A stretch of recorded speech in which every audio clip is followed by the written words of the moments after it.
戦術、戦法の基本中の基本について解説します。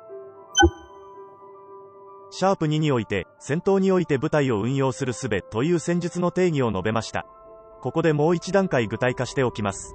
それは、勝つために、所与の条件下でいかに行動すべきかという問いに対する解を導き実践することです。戦場で敵と相まみえる段階においては、上記の通り我の 5W も敵の 5W とハウも所与です。もっとも、敵側のそれらは完全に判明することはありませんが、そこにおいて、いかに最適に近いハウを実現できるか。それが戦術です。留意すべきは最善を追求しすぎないことです。兵は拙速を尊ぶ。うまさよりも速度の方が重要です。さて、では戦術、ハウの一般解を示しましょう。即配をつけ。以上です。即配は一義的には文字通りの意味ですが、戦場が立体化、多次元化してきた現代においては、正面以外という、より広い捉え方をする必要があります。ですが、当面は古代、近世までを見ていくので、ひとまずは時義通り、側面と背面と理解しておいてください。この要諦は経験則であり、歴戦の指揮官であれば常識的感覚として体得している、そういうものです。サクッと例え話をすると、個体と同様、部隊も正面には強いが側面や背面には弱い、と説明して終わらせることはできます。が、例え話は例え話です。あまり素直に受け入れないでください。この後で理論的裏付けを与えますが、その前に強調しておきたいのは、この経験則がどれだけ重要であるかという点です。即配をつけば勝てそうじゃない。その程度のこと、素人でも、というか小学生でも感覚的にわかるレベルの話で、何をこんなもったいぶっているんだい、と思われた方が大半でしょう。しかし果たして、これを明確に目標として定め、そのために戦術を組み立てられるでしょうか。即配をつけば勝てる、その確信を持っているか否かは、些細なようで実は決定的な差であり、この確信がない者にとって、確信ある者と戦うことは致命的となります。そしてこれは、答えだけ与えられても得られません。なので、次回以降、様々な先例を見ながら視聴者の皆様にも確信に変えていっていただこうと思っています。簡単に実施要領を示しておきます。まず、部隊を4つに区分して考えることが基本になります。すなわち、左翼、中央、右翼、そして予備、です。実際にはもっと細分化されていますが、頭の中でこの区分を作り上げておくことが重要です。そして戦闘は基本的に、翼の崩し合い、奪い合いになります。あるいは敵の防御をものともしないような防護力と機動力を兼ね備えた攻撃兵器、戦蔵、重機兵、戦車などを保持している場合などには、突破が試みられます。ここでは右翼からの包囲を例として示します。包囲、突破、できそうだ、という気を捉えたら、そこに予備を投入して包囲、突破を成功させ、一気に敵を押し崩し、敵が離脱を始めたら追撃します。予備はまた、敵からの即配攻撃への対応としても用います。戦術上、予備を確保しておくことは基本中の基本中の基本ということです。豆知識としてもう一個補足しておくと、よく陣形が崩れる、戦列が乱れる、などの言葉が戦士では出てきますが、これらが意味するのは、そこかしこに即配が生じるということです。つまり、かなりやばいということです。戦い、戦術の要諦の理論的裏付けを行います。戦闘を非常に単純化した図式で表します。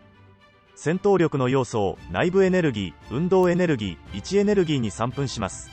これらは、なんとなくのイメージで把握してもらえば十分なのですが、まず、内部エネルギーは、人間や兵器が有している物理的、精神的、頭脳的な要素すべてであり、これらは戦闘の意図に基づいて発揮されない限り、戦闘力としてはカウントされません。次に、運動エネルギーは、文字通りの意味も含め、具体的には主導権、機動、集中などを指します。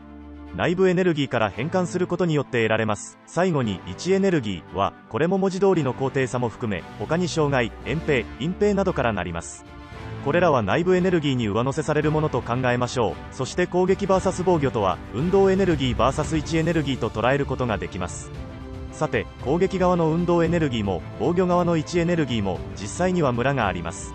こんな感じです。わかりやすいように向きを変えておきましょう。攻撃側の運動エネルギーが高い部分は集中、思考、防御側の位置エネルギーが低い部分は弱点に相当します。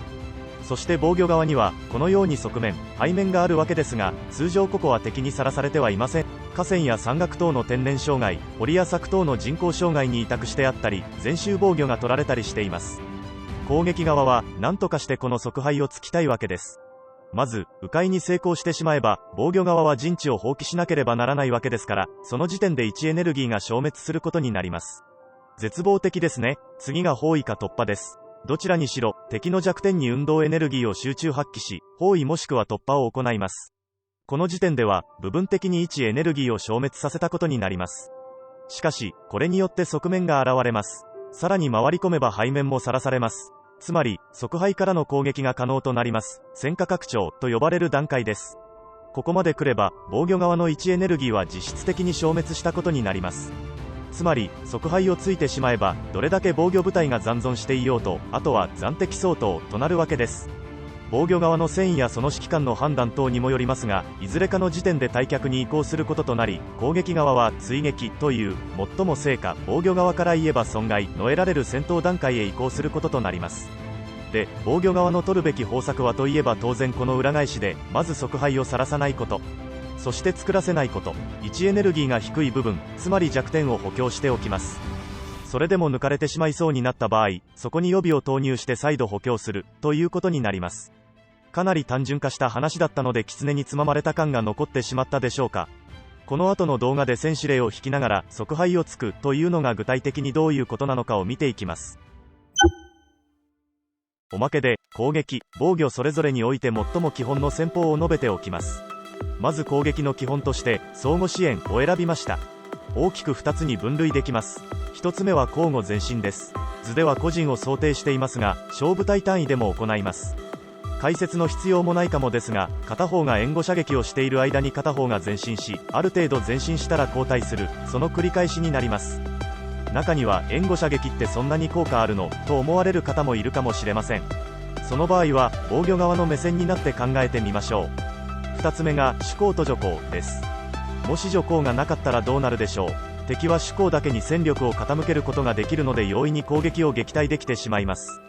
次に防御の基本戦法については障害と火力の連携です。障害とは敵の阻止の役割を果たす天然&人工物です。火力の方は説明不要でしょう。障害で敵を止め、火力で撃破する。言葉にしてしまえばそれだけです。もし火力がなかったら、敵は確かに停止は余儀なくされるため多少の時間稼ぎはできますが、ほとんどプレッシャーのない中で悠々と障害処理をして前進を継続できます。反対にもし、障害がなかったとしましょう。すると敵は停止する必要がなく、こちらの火力は命中率が格段に落ちます。敵が地形を活用する自由も与えてしまいます。そしてたやすく突破もしくは浸透されることになります。そのため、この2つを連結させることが重要となるのです。逆に言えば、障害には必ず火力が向けられているということでもあります。なので皆さん、今日、学校や会社からのいつもの帰り道で、不意に鉄条網や柵が現れたら、ボケーっと立ち止まるなんて愚かな真似はしないように気をつけてください。格好の標的となってしまいます。さて、次回ナンバー5では、古代の戦闘を具体的に見ていきます。ご視聴ありがとうございました。